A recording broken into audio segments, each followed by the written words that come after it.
আসসালামু আলাইকুম। হ্যালো বন্ধুরা, আমি এখন বিউটি বোর্ডিংয়ে।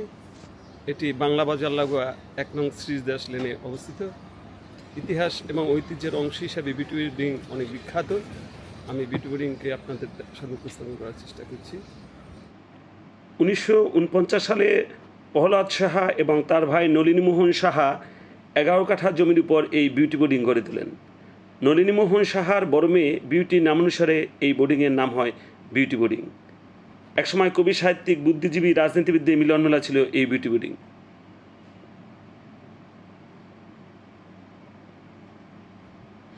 ১৯৭১ সালের ২৮ মার্চ পাকিস্তানি হানাদার বাহিনীর অতর্কিত আক্রমণে বিউটি বোর্ডিংয়ের স্বত্বাধিকারী প্রহ্লাদ সাহা সহ মোট ১৭ জন এই বোর্ডিং অভ্যন্তরে নিহত হন।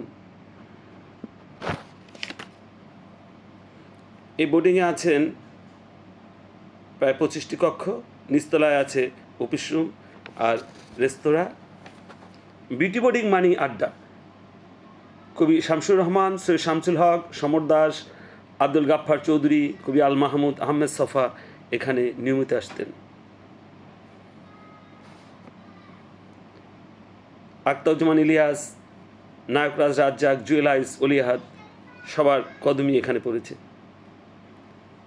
প্রখ্যাত চলচ্চিত্রকার আব্দুল জব্বার খান বাংলার প্রথম সবাক চলচ্চিত্র মুখ ও মুখোশের পাণ্ডুলিপি এখানে বসে রচনা করেন।